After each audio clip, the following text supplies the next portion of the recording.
ඔයා මේ දකින සත්තු දෙන්න ඔය ඇලිලා ඉන්න විදිහයි බල්ලොත් අපි දකිනවා පාරේ යනකොට ඔය විදිහට මේ ඇලිලා ඉන්නවා. ඉතින් මේ කතන්දර දෙකටම එකම එක හේතුවක් තමයි තියෙන්නේ.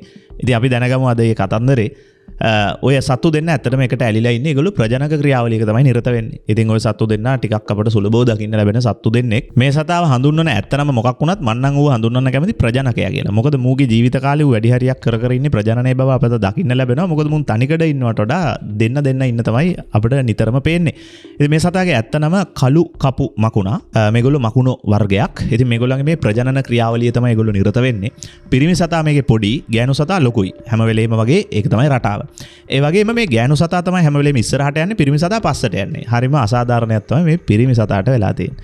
ඉතින් කොහොම හරි මේගොල්ලෝගේ මේ ප්‍රජනන ක්‍රියාවලිය අරමුණ තමයි මේ පිරිමි සතාගේ ශුක්‍රාණු ගෑනු සතාගේ මල්ලක් තියෙනවා ශුක්‍රාණු එකතු කරන.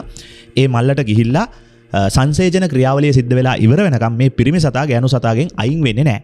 ඒකට හේතුව එයාගේ පීතෘත්වයට අදාළ මේ එයාගේ ජාන ටික ශුක්‍රාණු හරහා මේ එයාගේ පැටවුන්ට ලබා දෙන එක තමයි එයාගේ අරමුණ. ඒ නිසා වෙනත් පිරිමි සතුන්ට මෙතනට එන්න දෙන්නේ නැතුව සංශේතන ක්‍රියාවලිය සිද්ධ වෙලා ඉවර වෙනකම් මේ ගෑනු සතාව රැක ගැනීම තමයි මේ පිරිමි සතාගේ අරමුණ. ඒ නිසා තමයි ගෑනු සතා යන ඕන පැත්තකට හැරිලා පිරිමි සතා රිවර්ස් එකට උනත් යන්න වැඩ කටයුතු ටික කරන්නේ.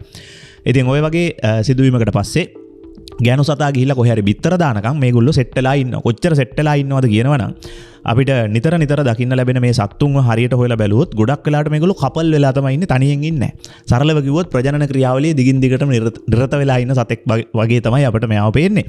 ඉතින් බිත්තර දාලා ඉවරුණාට පස්සේ තමයි මේ පිරිමි සතා අයින් වෙන්නේ. ওই වැඩේට සමහරලාට දින ගණනාවක් වුණත් ගත වෙන්න පුළුවන්. ඒ අතර වාරේ ඉතින් උන් කනවා බොනවා ඔක්කොම වැඩ ටිකත් කරනවා. ඉතින් අපි අවසාන වශයෙන් එමු අපේ බල්ලෝ ගාවට. බල්ලොත් ওই විදිහම වැඩක් කරනවා. අපි ඒක දකිනවා.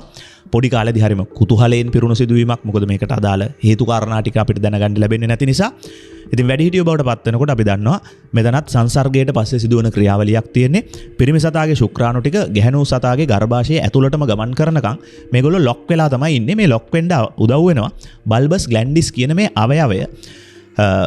පිරිමි සතාගේ ලිංගික අවයවයේ කෙරවලේ පිහිටනවා රුධිරය පිරෙන්න පුළුවන් මල්ලක් වගේ දෙයක්. ඒකට තමයි මේ බල්බස් ග්ලැන්ඩිස් කියලා කියන්නේ. මේක රුධිරය පිරෙලා විශාල බැලුමක් බවට පත් වෙනවා. ඊට පස්සේ ගැහණු සතාගේ යෝනි මාර්ගයේ තියෙන පේශි වලින් මේක තද වෙනවා. ඒ තදවීම නිසා මේක දෙන්න ලොක් වෙනවා. ලොක් වුණාට පස්සේ මේ දෙන්නට ගැලවෙන්න බෑ. ගැලවෙන්න පුළුවන් එකම විදිහ අර පිරුණු මල්ලේ තියෙන ලේ ටික අයින් වෙලා ඒක හැකිලීමට ලක් වුණාට පස්සේ තමයි ගැලවෙන්න පුළුවන්. ඉතින් මේකේ ඒගොල්ලන්ට තියෙන ප්‍රජනක වාසිය තමයි පිරිමි සතාගේ ශුක්‍රාණු ටික ගර්භාෂයේ ගැඹුරටම ගිහිල්ලා සංශේචනයට අවශ්‍ය උදව්ව ලැබිලා ඉවර වෙනකම් වෙනත් පිරිමි සතෙක්ට ඒකට සම්බන්ධ වීම වළක්වලා තමන්ගේ පීතෘ ජාන ටික තමන්ගේ දරු පරම්පරාවට උරුම කිරීම තමයි මේ බලු තාත්තගේ අවශ්‍යතාවය වෙන්නේ. ඒ නිසා තමයි මේ ක්‍රියාවලිය තියෙන්නේ. මේක හැබැයි විනාඩි 15ත් 45ත් අතර කාලයක් වගේ පවතින්න පුළුවන්. ඉතින් පොඩි කාලේ මේ වගේ දේවල් දකිනකොට අපි දකිනවා ළමයි ගිහිල්ලා මේගොල්ලන්ට පහර දෙනවා.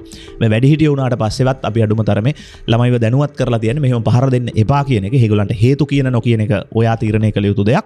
හැබැයි අනිවාර්යෙන් මේ පහර දීම් සිදු කරන්න එපා කියන එක අනිවාර්යෙන් දරුවෝ උනත් දැනුවත් විය යුතු දෙයක්. මොකද ඒගොල්ලෝ තමන්ගේ දරු පරම්පරාව ඉදිරියට ගෙන යන ක්‍රියාවලියක නිරත වෙලා ඉන්නේ. බොහොම වේදනාත්මකයි ඒගොල්ලන්ට මේ විදිහට ඒගොල්ලෝ සංසර්ගයේ යෙදෙමින් පවතින මේ අවස්ථාවේදී එකිනෙකාගෙන් වෙන්වීමට සිදුවීම ශාරීරිකව වේදනාත්මකයි. ඉතින් ඒ නිසා එවැනි දේවල් කරන්න එපා කියලා කියමින් මේ වීඩියෝ එක අපි ඉවර කරනවා. තවත් මේ වගේ සත්තු ඉන්නවා නම් ඒ ගැන පල්ලෙහා කමෙන්ට් සෙක්ෂන් එකේ දාන්න. ওই විදිහේ ක්‍රියාවලියක් තමන්ගේ ජීවිත කාලය තුලත කරන